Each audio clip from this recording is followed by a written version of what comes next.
I'll be real honest. We weren't necessarily in a good place then. To be honest, there were things that I wanted that I wasn't getting, and through no fault of hers necessarily, but we weren't. And I guess in hindsight, I'm glad she said no, because I don't think we'd be here today if we just dove in. So. Yeah. Welcome to Normalizing Non-Monogamy, the podcast where we interview incredible people from all over the world to hear their personal journeys of self-discovery through the lenses of love, sex, and relationships. Our mission is to show people that they're not alone and to inspire them to embrace their true selves so that together we can open minds and live authentically without shame.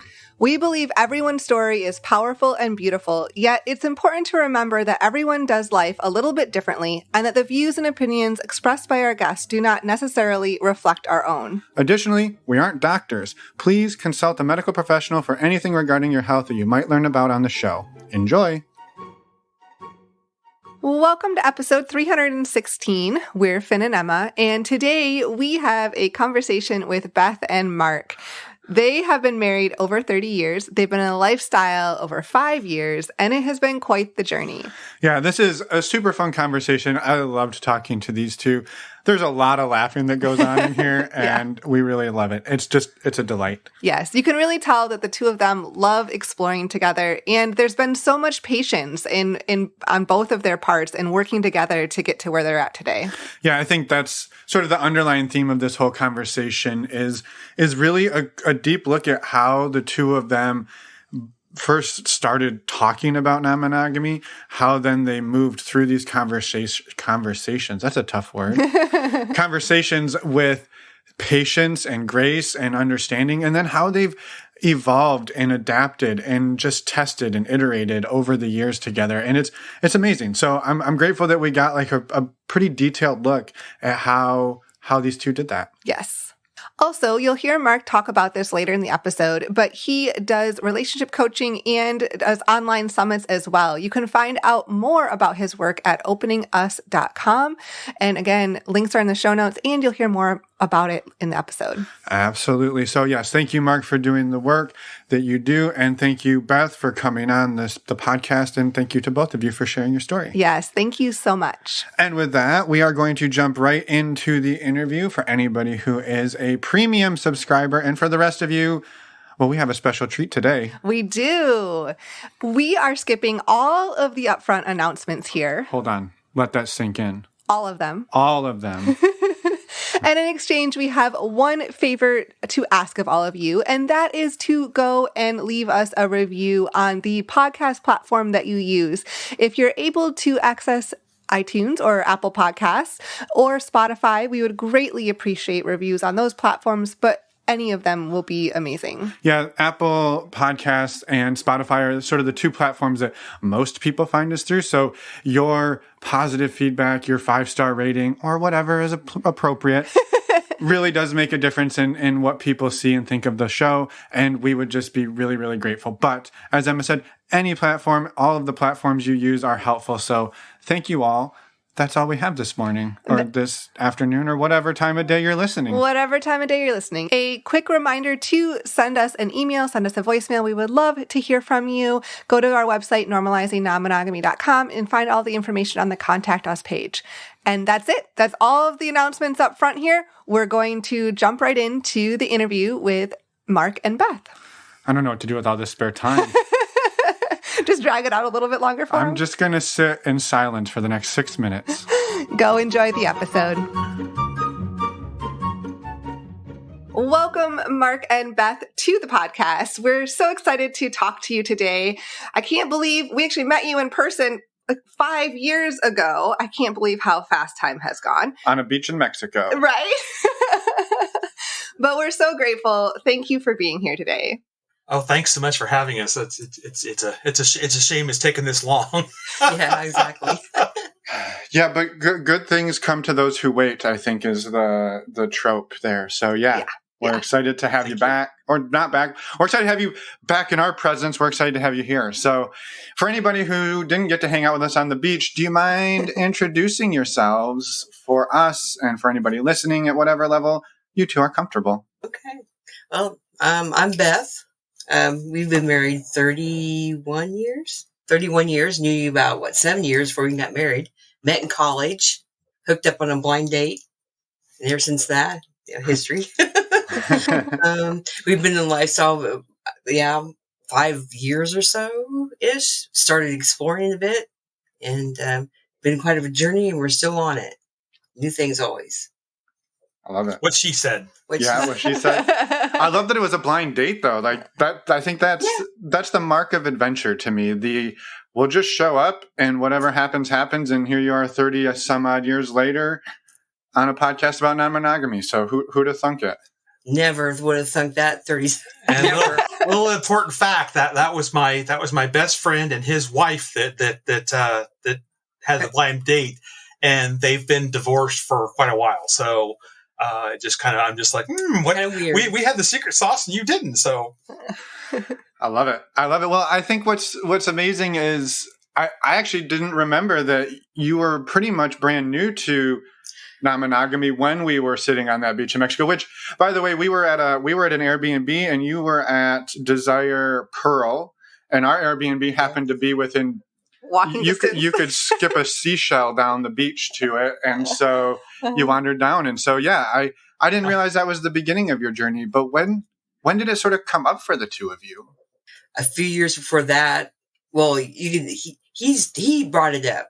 Definitely. Yeah. We're trying to remember the exact timeline last night, and we're terrible. All fuzzy. This is where you should be like writing this down so you can remember it for later, so you can go back and tell. But somewhere along the line, I decided that I wanted something else out of our relationship, and started looking and was at a adult bookstore of all things, and found the Indiana, Ohio Swingers newspaper. This had to be let's call it circa 2000. It was a newspaper, and I'm like, what in the heck is this? And started reading all the personals in there, and like, oh my gosh, people must like send a letter, knowing that they may never ever hear from the person back and stuff. So I bought one just because, and quickly brought it home and shoved it in the very back of the filing cabinet where she'd never find it and stuff, because I couldn't possibly let her know about this. And then started, what is this really? And is this, some people do, and somewhere around there found Swingercast. That's a podcast that's long gone at this point. And listened to a number of episodes of those and was just intrigued by it. And then shortly thereafter, after a bunch of research, did what I call a drive-by. Yep. We were in the car, and I just sort of said, "Hey, honey, you should listen to Swingercast 49, 54, and 58, and we should try this." Is what I again, let the record show that I'm hiding my face because. Hey, we all are learning as we go. We don't know better often. Yeah. How was that for you, Beth? Sitting in the passenger seat or possibly the driver's seat and getting this information sort of dropped on your plate? Oh gosh. Okay. How was that? Well, it took me by surprise in a bit, but I knew he'd been listening to some things. We've always explored a little bit. I always say he corrupted me. I would not have done some of the things on my own for sure. So, it hit me like, you want to what? It threw me into a like, oh my gosh, what in the world? And how's this going to affect a relationship? And what would I do wrong? I'm not good enough. And I think everybody goes through that. Listen to other folks and whatnot. So yeah, it kind of shocked me a little bit. And I was like, wow, okay. This is different. But it didn't surprise me in a way because I know you were into things. It wasn't like a total secret, like that secret, but I didn't know exactly what it was. I had no idea what this was all about. And then we got into it. It totally morphed into it was way different than what I ever thought, the stereotypes of stuff. It's more than just sex. It's more about relationships and connecting with people. And then once, the short story is once I got all that going on and things, then we started I started listening to podcasts too. And it's like, this is kind of interesting.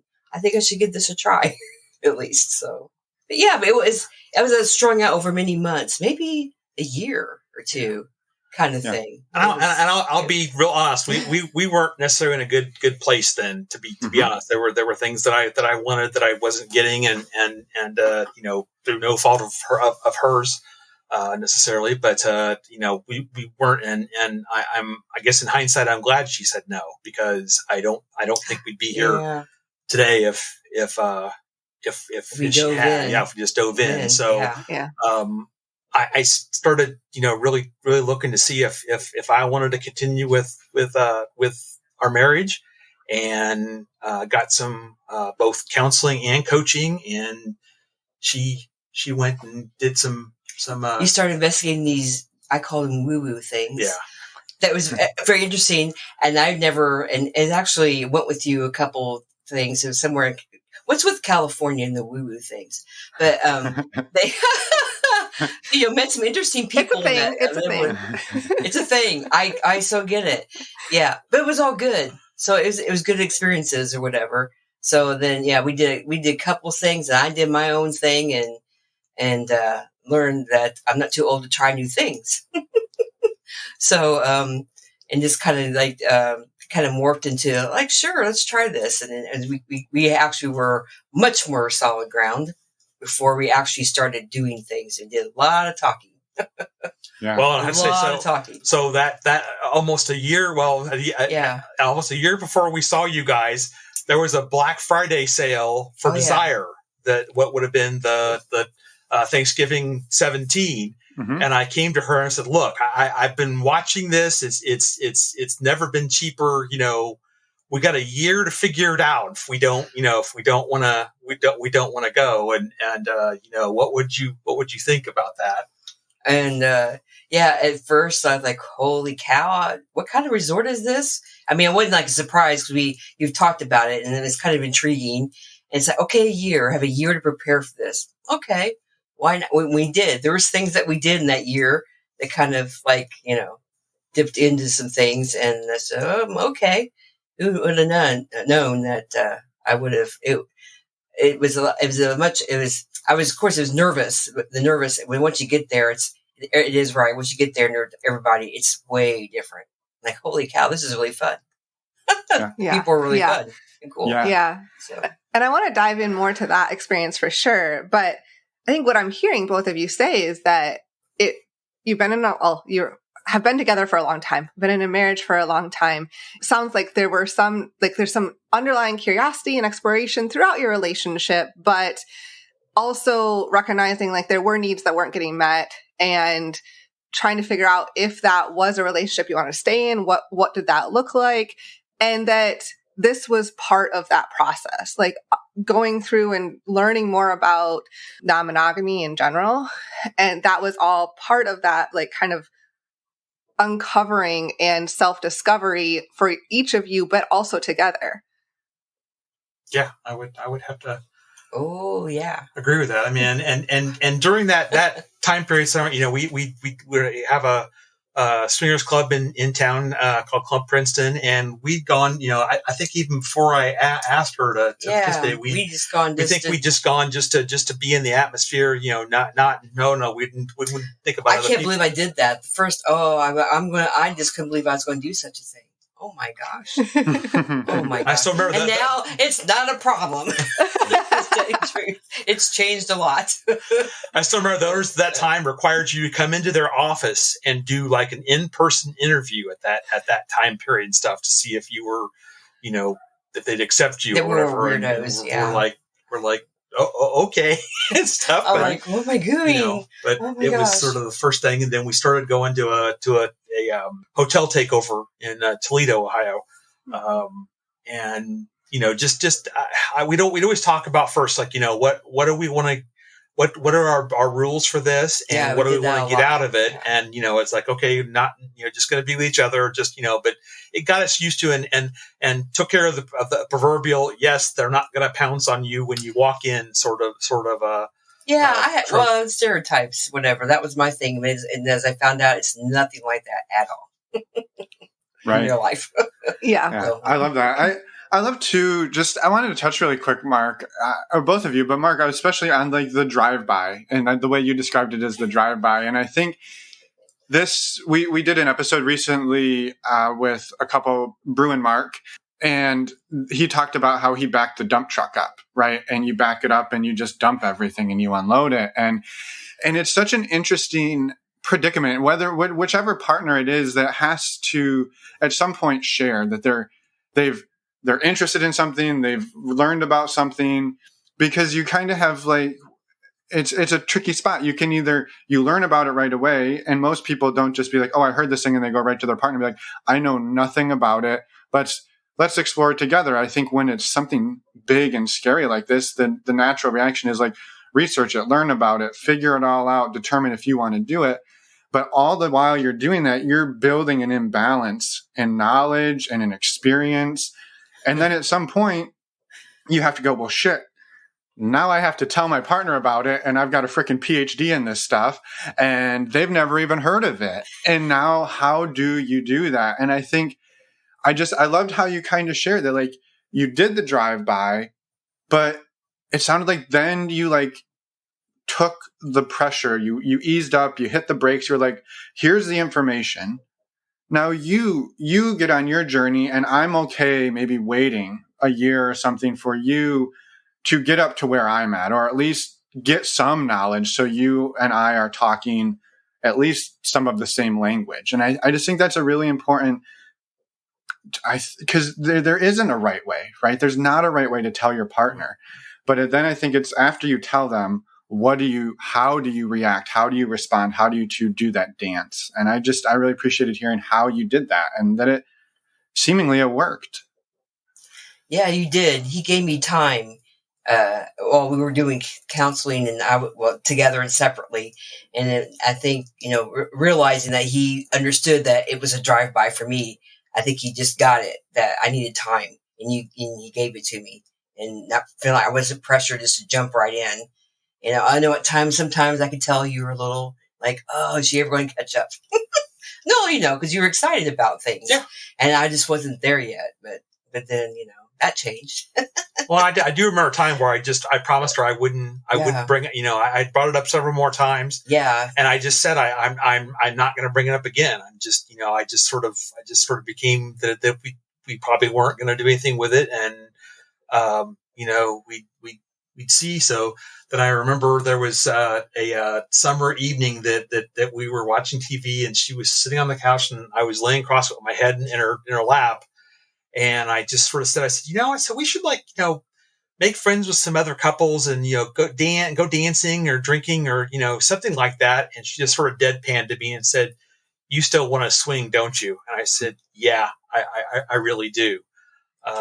So I would say that was kind of the real start of things. And that desire trip was interesting. For those that are familiar with the Playboy show, Swing, at the beginning of those, Dr. Jess O'Reilly always took and had all the couples sign this agreement that said, we basically, what happens here stays here, and you can decide after that. And I literally transcribed that into a document and stuff in Word.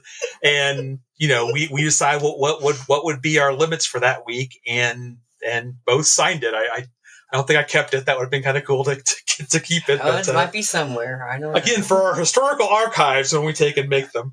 But we had that going into Desire, and could do it. And long story short, stuff. We didn't get together with anybody that week. But we just had it just was such a, Desire, it just is such a, relaxed environment, and just so easy to talk to everybody because there's really nothing to hide, with any clothes on, and, so loved the people was the, you could talk about anything and everything. Yeah. It was all over the place, like just personal stuff to things they've done or they want to do, and then like, whoa, this is pretty wild. Or everybody just so relaxed about it and excited about it. So that was kind of cool. Yeah. Yeah. So despite the fact there was still a question about, were we actually attractive to anybody enough to be able to want to have sex? We definitely, thought we wanted to continue with this. That we just love the people so much. It was like, I feel like these are our crowd. So totally, and I think there's just, I think it sometimes gets glossed over as people have been in this world, the sex positive world, the non-monogamous world, swinging, polyamory, all of it. For a while, you lose the perspective that this is a paradigm that a lot of people can't even fathom, that it doesn't even exist. And so I think, to your point, one of the things that we often tell people is just go to a sex club. Sure, talk to people, but don't go with any expectations that you have to do something. Like, just see that world exists. Like, that is, for a lot of people, that cracks their worldview open in a way that nothing ever has. And so going to a couple's resort, a swinging resort, a sex resort, like, just that experience alone is often enough to be like, my cup runneth over with new experiences. Just here with you, experiencing that this place exists in our world and it now exists in my world. And I think there's a lot of power in that. Just that as a first step. And I also want to comment on the fact that you had, you kind of were joking a little bit about like, oh, we had this agreement that we actually wrote out, but I think that agreement is amazing. Having that is really critical, because whether you wrote it out or not, but you were very clear that you were on the same page going into that trip, at least like what the expectations for that trip were to be. And then if they changed while you were there, then that's another conversation, right? But like, to be on the same page and then to go into the trip with those expectations, as with any experience, like, that's critical, because then you both know where you're at, and you can then follow through with those expectations. Like, that's what creates the trust and safety and everything in that relationship, is like actually creating that container and then following through with it. And I just want to comment on, like, I think that's really cool, actually, that you had a whole written agreement at that time. That's what you needed. Plus, it's fun. Like, that's a fun experience to sit down and write together and talk about. Like, even that's like foreplay in a lot of ways. Well, it's like, there's only 50 episodes of Playboy Swing. We could be 51. I mean, right? That's right. It's never too late. So where did the adventure take you to coming home from that experience? Well, actually, we enrolled in a year-long training program right after that as with, I'm not going to get into it, but it was with Landmark, and that literally went from February of 19 to February of 20 till COVID started, and so that consumed a lot of our time. That just consumed a lot of our time. We just did, but we still managed to make it up to Toledo. Yeah, we still went to a couple hotel takeovers here and there, but as far as really working on it, there just wasn't time between our jobs and our son and that program that pretty much took everything up. But then speaking of our son, the marching band was playing at Disney January 20. Yeah. And so we went down to see him, because we'd missed, he'd done it as a freshman too, and this is as a senior. So we went down to see it, and turned out they were going into the Disney studio to record with there, so the parents weren't even allowed. So it's like, okay, what are we going to do? What are we going to do? And it's like, oh, there's a thing over in Kissimmee called Secrets. Hey, let's go over there a couple days and see what that's about.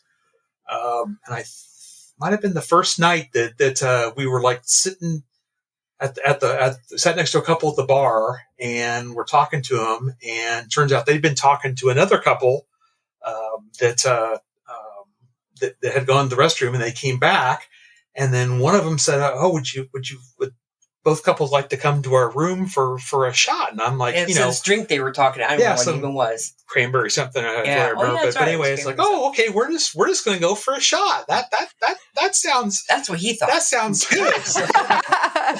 You knew better, Beth? Yeah, I'm thinking, I think things are going to get really real right now. Had they gotten really real before that, or was this the first time they were about to get real? This is the first time they're going to get real with other people. Got it. I love it.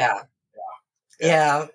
I loved it because we still laugh about it because it's, I mean, literally, he had no clue. I'm like, oh, I think I know what they're up to. It was like, oh, he's going for like, okay. And there actually is a chain of these. There's a couple other times when I finally learned if somebody invites you to their room for any sort of sustenance, drink, food, massage, whatever it is, there's probably something going to go down. But it took like hammering that into my head 3 or 4 times. Which I don't get, because he's the funny one. You think you would pick up on it, and so it's still funny. You love it. But yeah, I can relate, Mark. It's okay. I'm just like, well, clearly they want to drink. This is funny. There's it popped into my brain because I was so relatable. I saw this stupid TikTok the other day where this couple, I think they were like on a first date or something, and they walked up to like her gate outside of her house. She's like, well, do you want to come in for a cup of coffee? And he's like, sure, that'd be great. And she's like, did you bring condoms? And he goes, do you not know how to make coffee? And so like it just kind of reminded me, like, yeah, that's me. I'm like, I think you're making coffee wrong. I don't know. So yeah, I can. So you went up to the room. You got the shot. Mark was doing shots. Yes. Beth was having her own party. I don't even remember. Do you remember? No. Oh, I tried it. Yeah, and then these two other couples, they obviously either knew each other or they were just into whatever, and they were very like, hey, we want to, they were getting kind of, in the sexy kind of thing going on, and it made us feel very comfortable. Like, do whatever you want to do, but this is what we're going to do. Want to join us? Kind of thing. So before we knew they set the container of like no pressure. Yeah, they sure did. Oh yeah, they sure did. And like, oh, well, this is awfully nice. We just met these people. I'm like, I can't believe we're doing this, but okay, we're doing this and stuff. Yeah, we just, yeah. I never thought in a million years I would do that, but we. You did. I did. I did, but we didn't. It was kind of more like, how do you? We just played a little bit, and some clothes came off. I can't believe we still did that, and we didn't actually do any how do you call it, swapping or anything like that. But whatever. But after we're done, we sat there. We were on those chairs, and we're like, we just did that. Oh my gosh, we just did that. Well, I remember more about that. It's like I'm. It was comfortable to me, but I was like worried about her. So we went off and found some. Yeah, you were. You asked me, okay? Apparently I am. It's like, let's just take a second here and decompress that and just see where we're at. And I'm like, are you really okay? And she's like, yeah, I. Surprisingly enough, I was. I'm like, wow, I just did that. Wow, okay. Yeah. Interesting. Yeah. Yeah. Well, I love that. It sounds, you had done a lot of research, a lot of work on yourselves, and also had been to Desire. You had been in the, environment. You had been around people. And then in this instance, you're like, well, these people, it sounds like, even though you just met them, they did a good job making you feel comfortable. And so, and then all of the background, like, yeah, like it sounds like you were maybe had permission to stop and like remove yourself if you felt that way, but you didn't. And so it's like, it makes sense to me in some ways after everything you've explained that you were ready to like kind of just explore that in that setting. Yeah, I never thought of it that way, but I didn't think about it. It kind of did morph that way. I was just like, why not? Whatever we talked about, it's not like this is a surprise. We're just going to dive in. I felt like we were just diving in. It had a little bit of context, or at least something I'd like, so it was like, okay, that was, it was interesting. And I just can't remember, like, I can't believe I did this. We're on a trip with on the what? Go ahead. I'm just remembering then what the next thing here was that I missed the signal with. Oh, you did. Okay. So go on. We were at a hotel takeover in Miami, and we just were like with this was that this. Well, this is right. This thing in Florida happened like beginning right the COVID hit. So then nothing was going on, and then we went to. I was in Kissimmee. Kissimmee. Oh yeah. So then obviously nothing was going on. In fact, a thing we scheduled to do in Miami got pushed back twice, and it finally happened in May of 21. And it was like our first time going out into the world since COVID. It was like we found ourselves with 3 other couples that this happens again. Right. Oh, this was even better. I mean, it had been, in fairness, it had been a year and a half of a global pandemic. You've been a little. Yeah. People were a little. I think there were tons of us at that takeover that were definitely down for something occurring because we That could is true. up and stuff That is for that true. time.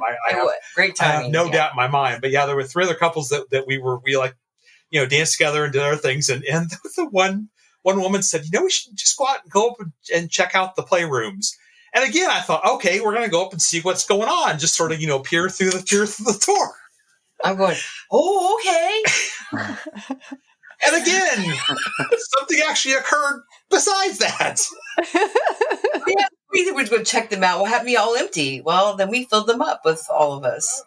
Oh my.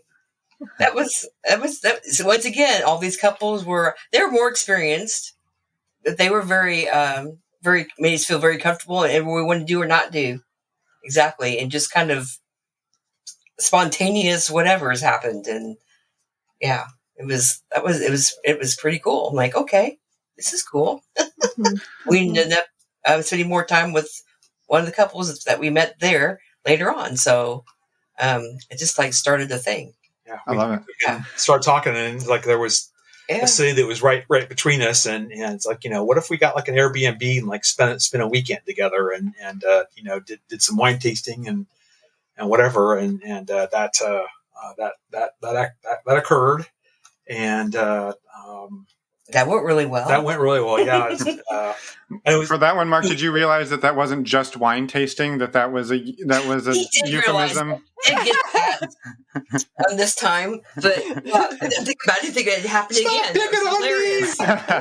Yeah, he did get that one. So yeah, so now he's on the same page. Now I think you've learned how this it's hilarious. 3 times, only 3 times. Hey, that's way less than me. So I give you a lot of credit for that. I'm curious, then where have you two landed today? Sort of in what? Well, so I was going to say about that was we talked a lot about did we want to did we need same room? I mean, I knew we definitely wanted same premises. We did but we got an Airbnb that had 2 bedrooms, more for this trip. You're talking about for this wine tasting trip. This trip. But I think it was the main. Well, the other couple was very more experienced, so they were being very. We were chatting a lot about what we hope to happen or things that we've experienced and what we'd like to experience. They were very helpful and kind of giving us things to talk about and that we're real comfortable with. Pretty much did a lot of chatting before we actually got together that weekend. Yeah, but then so, it was a thing for us whether it's I really enjoy the compersion I have for seeing her being pleasure, but it does distract the heck out of me. So it's could we?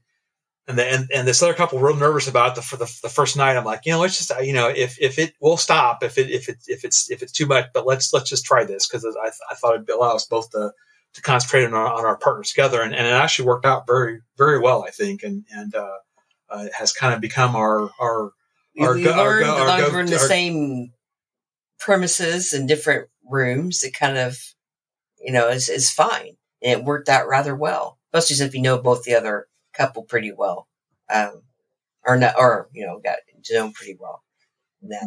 So and it's even more from that. Yeah, but that was that. Oh, sure, it had to be same room together. Maybe same. The things, and then that happened. It's maybe not. We could explore this other thing, and kind of as we felt comfortable, we knew anytime we could stop, or we could change the plans, and everybody was on board with it. Even the other couple too. That was kind of cool. Way to explore things. Yeah. I think what both of you are stressing is the importance of communication, between the two of you and also with the other people, the fact that there can be open lines of communication of around it all of I want to try this. Are you sure? Yes. But I want full permission to stop it at any point. Of course we all need that. But just stressing the importance of calling that all out instead of making assumptions. And there was one time that I did have to call a stop at that on that weekend because we negotiated that this area was off limits, And all of a sudden she asked me to go to that area. And I'm like, wait a minute. We didn't discuss that. Well, no, we discussed that we weren't going to do this. So it's like, is this really truly okay? Or is, and it didn't linger. She's like, yeah, just go ahead. And I'm like, okay, I just am double checking that, cause we'd said none of this. So, that's what I was expecting. It just, it threw me for a little bit of a loop, because I'm like, no, danger, Will Robinson, danger, there to stop. But that worked out fine. And then when we were in Desire last November, there was a couple that we'd been with before, and he was interested in being with Beth again, and she wasn't interested in being with me. So I'm like, yeah, okay, why don't we try this and see what this is like to do a separate sort of thing. And it wasn't, I don't think it definitely wasn't jealous or whatever. I think I maybe felt a little left out and stuff, that I wish I had somebody that I'd arranged to a date with or something at the same time, even if it was just to have a drink with or something. Because I could not get what was happening off my brain. It's like I'm sitting there in the pool, trying to enjoy the pool, trying to read a book, trying to do this, and our room was 2 floors above there. So I had to pass by on the way there or the way back to the pool. So I stopped a couple times and heard some familiar sounds. So I'm like, okay, good. She's having a good time, and we're all fine, but it's just the I guess the thing to find something to fill that time, to just sort of not feel that uncomfortable feeling. Like I said, I wasn't worried about it. I wasn't even, thinking about breaking down the door to stop it or something like that. But realizing now that I wish I'd just taken the time to process that and sit with it and understand what it was. But I was, I can read this, or I can take it and I'll listen to some music. That'll do it. And just kept trying to distract myself, and it just wasn't working. But, I think that was good. I mean, it was a good first try. And then, this was, I guess, been this year. Yeah, this year. Geez. I keep forgetting where we're at. I was going on a business trip. You morphed again. I morphed again and stuff. And I actually started months before. I said, do you know what a hall pass is? And she said, yeah, she did. And I said, can we start talking about if that's something you'd be comfortable with me doing while I'm on this trip? I said, I don't know that I'm going to have the opportunity, but I said, I had to think about it for a while, for a little bit. Yeah. Oh yeah. I had to think about it. You gave me time you could check in with me. It's like, I'm still thinking. And then I'd ask him questions about things. And then I felt like doing research, or I don't say research is a thing. We had we've heard of other people doing it, how much fun it was. And the one that was not doing it versus the one that was. And then we came to a thing. It's like, well, I want to know about the person. I may not know them, like kind of like who you're thinking about. So these people you know that who it might be or could be or whatever, just kind of general know. The group that he was going to, I was kind of familiar with some of the things what you talked about him and stuff. So I'm like, okay, it's like a neat group of people, and I think I'm okay with it and everything. Hmm. But you got to tell me about it. I'm going to point out that during these discussions, so she said, "Oh, so I owe you this because of desire," and I said, "Absolutely not." Yeah, I said, that was hard. This is not. Do that. Yeah. This is not. If you're not comfortable with it at all, it's a no go. I said, this is definitely not tit for tat. That I'm asking for here, because I don't want to play it that way. I mean, I don't want us to have that sort of relationship where because things just aren't going to be even. I mean, that's all there is to it. We're finding that out. Yeah. Now I get it. I hear couples talk about that. They kept finding a couple where both are attracted to the other or whatever, and how hard it is. I thought that was like, oh yeah, right. Now I'm starting to get that, why people come up with these other scenarios as you get more into whatever and what you feel comfortable with, and trying different things. So so that morphed. I love that. I love the theme that I keep, that keeps coming up for me is just that the foundation you two built to explore from is amazing. It's so much communication, and the sort of the idiom that keeps coming to my mind is go slow to go far. Like you're not like, oh yeah, this thing would be fun, but like I don't need to sprint there. Like we could walk there slowly, and we can stop, and we can enjoy the journey together more than like, it's not about what is the end goal, right? Like I need this thing. How do I get there as fast as possible? It's how do we get there as fun as possible? And I think that is really an amazing way to go about doing this. And it clearly you two seem to be enjoying it. That's the journey. They always say journey is half the fun. Yeah. Destination. I agree with that. Yeah. For sure. Yeah. I love it. I also just wanted to touch on the imbalance, or things don't have to be the same. And I think that is one of the things we see often happen. And we've experienced this is when you first learn about this, right? Mark does the drive-by and you get a snippet. And then as you start to expand and as he starts to expand, you both start to learn about new things. And there's a pretty good chance that as you're both learning about all of this, that one of you goes, that thing sounds really interesting.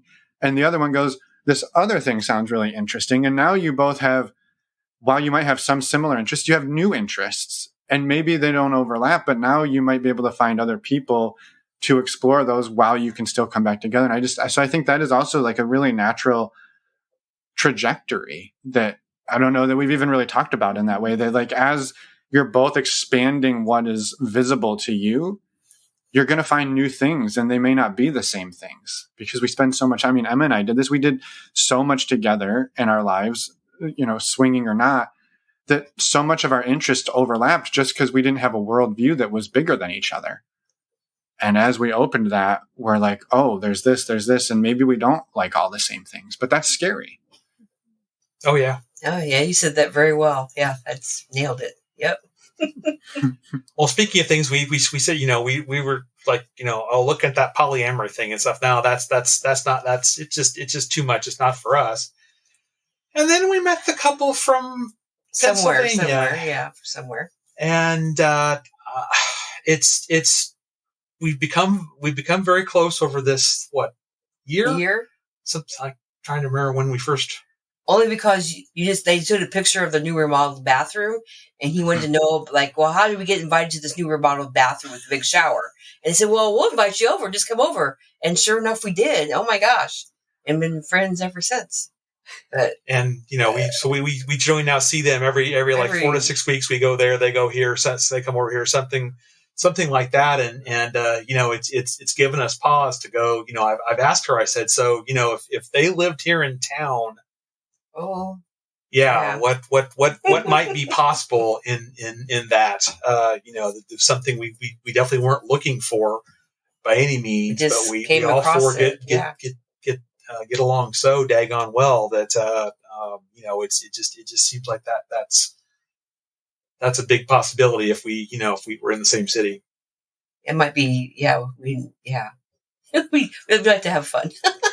But even at that, like you're going slow. That's yeah. Yeah, that was going to be exactly my thought.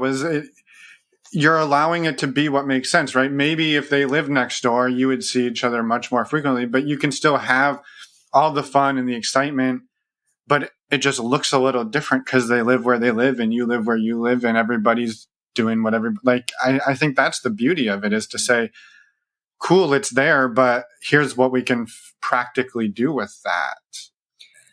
And the other stuff can be a thought experiment, like what you're talking about, of like, well, if they did live closer, what could this look like? And just, thinking about that all, it sounds like so much of your journey has been that, of like these different experiences and giving yourself time to talk about them and sit with them and think about them. Yeah. I love it because I know that there have been, things that you'd probably change and shift and do differently along the way. We all have that.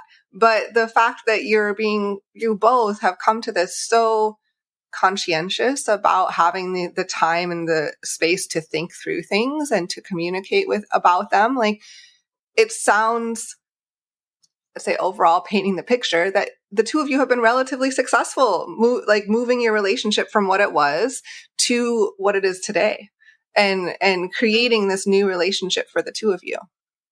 Well, I just, you touched on communication earlier. It's like, with the dinner conversations we have now versus the dinner conversations that occurred 10 years ago, it's like, it's just like, those are the things we talk about sometimes. Yeah. Isn't it? About what could it be if we did this? Well, we could plan to do this, or we could try this, or, I don't know. And it's just fun just to be in touch with other people about things that are different than having, different kind of relationship with.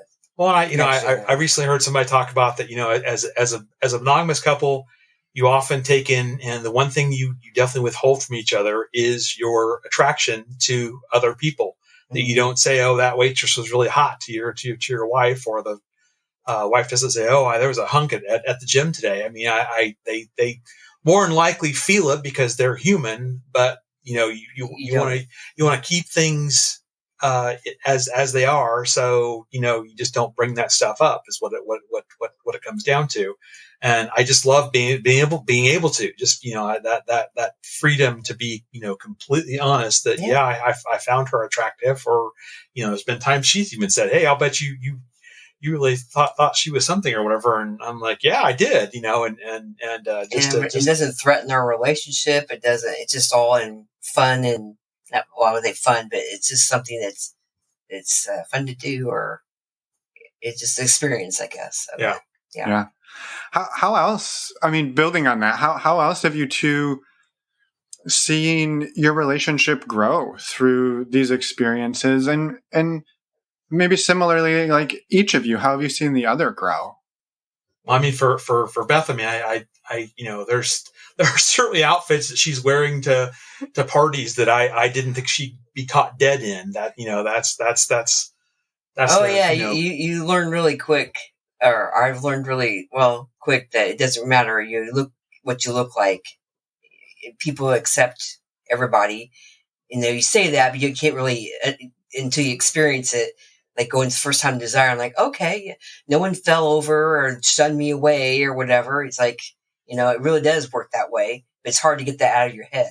Yeah. So every time I go or gone there, or we go to places, I wear something a little bit I would never worn 5 years ago or a year ago. As we get ready to go to another trip here, considering where it's like, oh, I could wear this instead, and I would, a little bit more revealing, or to try to cover myself up. It's like, well, it is what it is, and everybody will accept me, and so it's been quite a journey in that I would do things.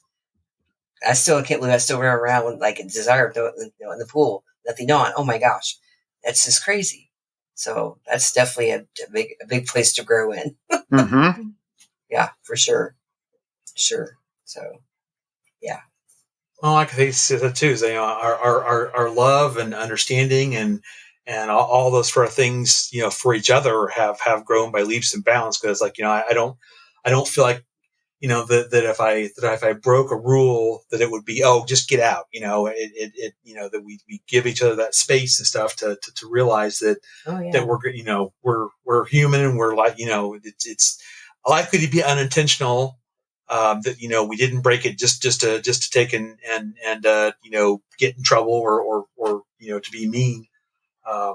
So we've learned communication things that instead of, well, I'm so guilty of sometimes not telling you when I get mad about something and whatever, but it's a whole lot quicker than it has been, or something like that. We've learned to be more open about things. I mean, it won't fester as long or whatever it is. We still have arguments or whatever, but it's way different than it was 5 years ago. Way different. It's more, open and more constructive instead of turning into a fest of naming or things and not getting anywhere with it. So, shouting. Yeah, here you go. Yeah, being able to understand what's going on, right? Like, hey, this thing happened. That seems out of character for you. What's going on, right? Like the empathy and the curiosity behind it, rather than the jump to like, well, you did this, you don't care about start late, right? Versus, it's amazing. I love it. Mm-hmm. I'm curious too, as you know, it's been quite the transformation over the last several years. How open with other people in your life have you been about this? And have other people noticed that something is different? And I'm just curious if you could touch on that. Beth's wearing those outfits to the grocery store now, so things have really changed. I'm not talking about that. I'm more meaning like if people notice like a change. She rushes right in, goes to the pineapples, and puts them upside down all over her cart and stuff. It's like a parade float. You're hilarious. As I think you're going to talk at the beginning, I've started doing some coaching around this because I would love, especially men, to be able to experience this and to have the courage and I don't know what else to be able to ask their partners and see what they could create together. So in doing so, it's like I felt like we've got 4 family members that we're really close to, and I said, I really think we should tell them about this because I really don't. I want to control this narrative. I want to be able to take and tell them, beforehand and stuff, so that if somebody goes, well, that name's a little different, but that's clearly Mark, and on this website, that we could do it. So one of those was our son, and that was the easiest conversation ever. He's 21, and we just went out to dinner, and we decided to tell him that night, and told him, and he goes, so. And it just so I'm like, okay, so what would your relationship be like if you had? Oh, well, I'm going to design my own, and we're going to sit down and talk about exactly what I'm like.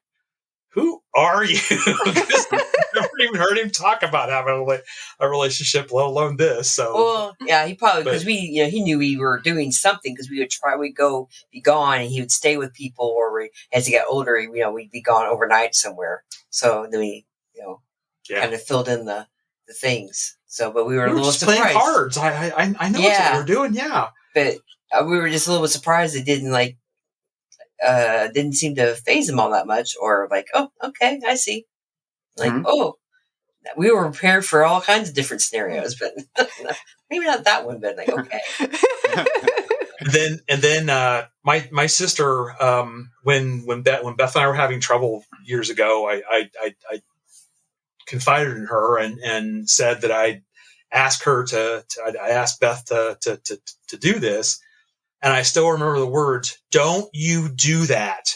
You don't do that. And so I thought, wow, this is just she's totally against non-monogamy, and this is just going to totally go just really badly. So we got together with her and told her, and she's like, as long as you two are happy, I'm happy for you. And so I said, well, what? I said, I repeated it back to her, and she goes, do you realize you were talking about divorce?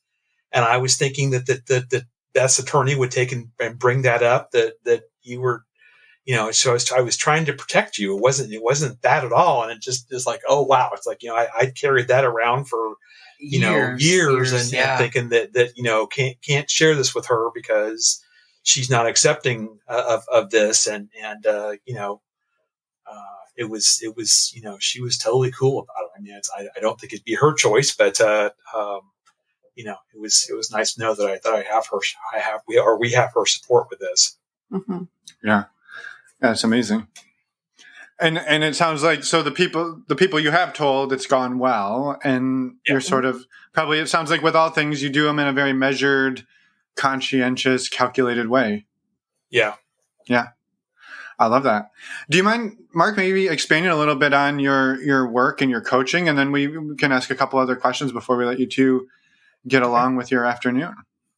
Yeah, I've started holding semi-annual summits to educate people on how to open their relationship and different points of view, kind of somewhat like you guys, but more informational. I've got another one here coming up at the end of October, if this comes out before that.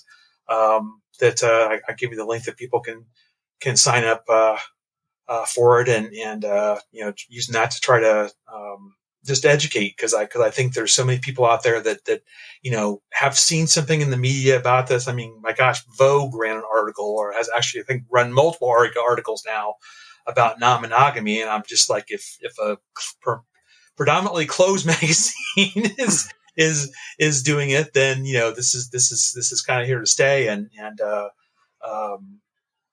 So I've set up a private coaching practice that we do online and offer programs with that to help both singles and couples enter this world in the most controlled way I can help them do so, I guess, is the thing. I think it's ultimately going to be for what's best for their relationship, how to do it. But I think there are definitely better ways, not a drive-by, to take and do it and do it in a way that maybe you both. Wouldn't it be great if you both just had, hey honey, I'm interested in this. Let's start looking into this and just sort of reach the decision together as a mutual decision, as something that you're both attracted to. I think that'd be the crown jewel. Whether that's reality, a lot of times I couldn't tell you, but I think that's one of my goals, to see if I can help people do it that way.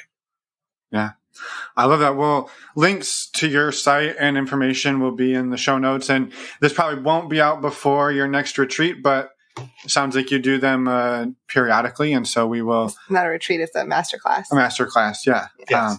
Sorry, it's a summit, but yeah. Yeah, summit. Okay, that's the right word. I was like, we're close. We're circled around the word. Yeah. Yeah, perfect. And summit. I like that word. Yeah.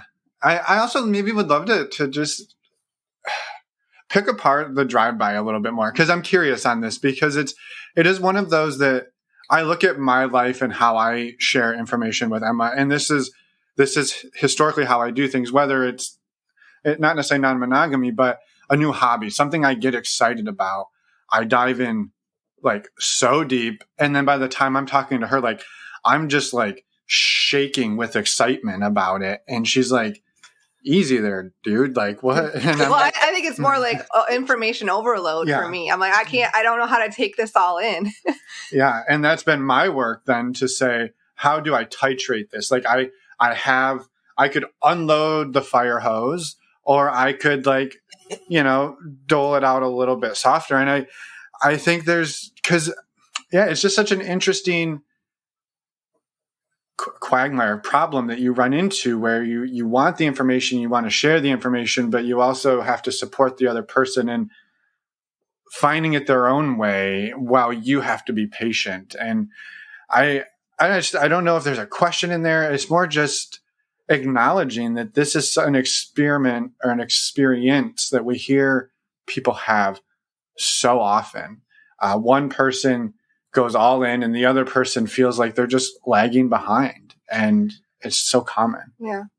I think there's a piece of this too, of like accepting that if you are the person, well, for both of you, for over two people, if one person's trying to disclose something and talk about something, whether it's non-monogamy or not, to the other person, like you're probably not going to nail it on the first time. Mm-hmm. And like, it's going to take some practice and some trial and error, and having the grace for each other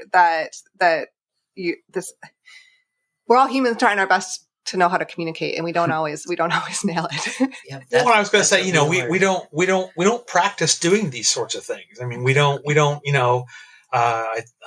Multi-Amory has a great, framework for doing like monthly check-ins, that I think is that would be fantastic to at the moment that you decided that this is something you might want to talk to about while you're still researching, start having those meetings and stuff, just so that those relationship beings become the norm, and that, it gives you both a chance to bring something to that meeting that, you'd like to explore, you'd like to, new interests that you found, or whatever that gives you the space to do that, and that you don't have to take and do it via drive-by.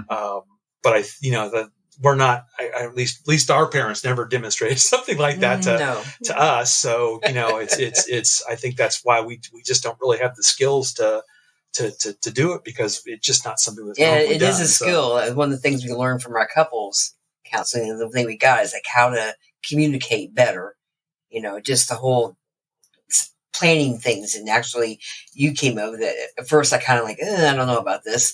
We planned, we're going to talk about this on this day or whatever. Like, okay, that got to be kind of like easier and easier, and like, oh, this is a good thing to do.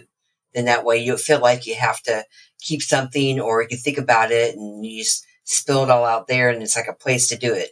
And we know it's a place for that kind of thing. And it's safe. Well, I think too when we go places or even just have an experience to be sure to debrief. Oh yeah. It's sometimes it's that night. Sometimes it's even days after. You suddenly remember on the Wednesday after the Sunday meetup that one detail that really got you thinking, and you bring it up and gives you something to discuss and see if that's something you might be interested in or not. But I think that's a very important thing to do, and to be able to do it freely and realize that there is no right or wrong thing that happened. It just happened, and you can decide if you want to have it happen again or not. Yeah. I love that. I love the call out to so you're talking about the radar, right? The radar framework from Alzheimer's. Yes. Yeah. So we'll just make sure to put links in the show notes for that. But I think too, what's so interesting about this is it's right in an ideal world. You would be able to say, hey, Beth, something popped into my mind, this idea of, swinging non-monogamy. I don't really know much about it. I saw a magazine at the adult bookstore. I just wanted you to know, that's a thing that I was just, noodling about. That's to me, that's a very scary one to go with versus hey, I was thinking about starting a garden. I don't know. I'm just thinking about it. I got interested. Beth's gonna be like, okay, cool. I don't know. Build a garden. I don't care. Versus whoa. What about our marriage? You want to do what? Right. And so I'm seeing in both places you get dirty. So I'm getting a theme here. Yeah. I hadn't seen before with you. Yeah. No. I think there is that piece though that the topic or the content of the conversation. Some take more care than others. They take more care, and they're way scarier. And so when it's something to me, again, for me, it's something like swinging or opening a relationship, that's one where I'm going to research a lot so I can answer all of the questions. Because if I'm I was thinking about this, she's well, what would that even look like? Well, I have no idea. It just sounded cool. Then that's, to me, I don't know. There's a difference there, but yeah, I think it is important to be able to, my dream is to get to a place where I can bring up anything in my partnership and say, I'm curious about this. I'm also scared to tell you that I'm curious about this. What do we do with this? That I did not have those skills when we started this, and I'm still, sometimes I have them, but it's hard. And so I didn't either. No. No, back to the whole thing. We're never taught this often. Mm-hmm. Yeah. No, they need to do something about that kind of area. I mean, there was at our swing club a couple months ago, they were having hot white night, and that's not the thing that we typically do. But I'm like, what if we just went and you were hot? That's what started coming around my head, and I'm like, she'll never go for this. It's I'll just pass it by. I'm like, no, I want to give her the chance to answer this. If it's not something she wants to try, fabulous. I'm okay with that. But at least I gave her the chance to answer it rather than just taking the answer that I think she'd give me in my head. So I did bring it up, and she's like, really? And I was like, I don't think we really want, we just, I think things happen. We just didn't wind up deciding or going either one. Yeah, but it was just interesting to think about that. Maybe the next time it comes around, maybe that is something we'll try. Mm-hmm. But to take and catch myself and go, I really should give her a chance to answer this, and even to know that, it might be something that I just might like to try once or twice and see if it's a good thing for us. Yeah, and I've learned to I want you to tell me that, because I want to know what you're thinking, especially now we delved into all these interesting things. I want to hear what you, and I can feel like I can, let's say, handle it, but I know I can say yay or nay to it, and that's okay. So, well, too, I think one of the things that's really amazing, and I don't want it to get lost, is the patience, right? So you brought it up, right, Mark? Hey, this hot wifing thing, and you weren't like, hey, look, it's today's Wednesday, it's happening Friday night. You need an answer by now because I got to buy the tickets. So hurry up and decide. It was, you know what, it'll come around again. And I saw that back when you talked about going to Desire, like, hey, I've been looking at Desire. All of the things seem to line up. It's in a year. Right now it's, okay, that's not that scary. Like, it's a year away. I have time to process and think and all of these. So that allowance to go slow, I think I don't know. I keep coming back to it because it seems to create the safety to say, I don't have to decide right now on a dime what I'm going to do. I just get to think about it and then decide later if it's a thing I want to do. And I think that's just really powerful. Yeah, I think now that we kind of more spontaneous and like hoping something kind of happens. And it's like, you know, at first it was like, oh, I need lots of time to think about it. And now I feel more comfortable. I can think a lot faster about it or at least talk it out with you or whatever. And whatever I think, it's fine. So yeah, because you've practiced those skills by going slow, which then allows you to go faster sometimes. There you go. I think you're right. Yeah. I thought it was because I flipped her turbo switch. Well, yeah, but that's how you flip it. You got to figure out how to flip it. Oh, okay. You can't hit the turbo until it's safe. That's the rule. I love it. Thank you both for your time today and for sharing everything that you did. Is there anything else that either of you would like to get out there? As I always said, the journey is way better than destination. That I've learned all the things around it has been very, I don't know, it definitely did something for us, and then for me personally being more open and trying new things and feeling better about myself. Mm-hmm. It's an amazing difference in things. I don't know. I think. Well, I'd say, as we, I guess you can't see it, but I have a poster size of Franklin Vaugh's Varieties of Non-Monogamy behind me. And, I show people that map and they're like, oh, how am I going to decide? And it's like, well, I don't really think, I think you need to decide somewhere to start. But, within each one of those, within swinging, within polyamory, within even hot wifing, there's 50 shades of gray of everybody does it a little different. And those are just labels that started somewhere. And then, if you decide later that you want to dabble in polyamory or you want to try this, whatever, there's nothing to stop you from doing that. I mean, it's all about as you said, the journey and the exploration. And just not being afraid to take and go with your co-pilot here and see where it takes you. Love it. Yeah. Thank you both for everything and for just having this conversation today. We really appreciate it. And again, links to find your work, Mark, will be in the show notes. Did you have anything else? No, I was feeling an urge to share a quick blooper because our one. I was gonna actually. I was like, yeah. Oh, do I ask you the blooper question? Do you two have a blooper? And if you don't, that's okay. I can fill in one of our. Yeah, why don't you go ahead? I don't have one that I can share. All right.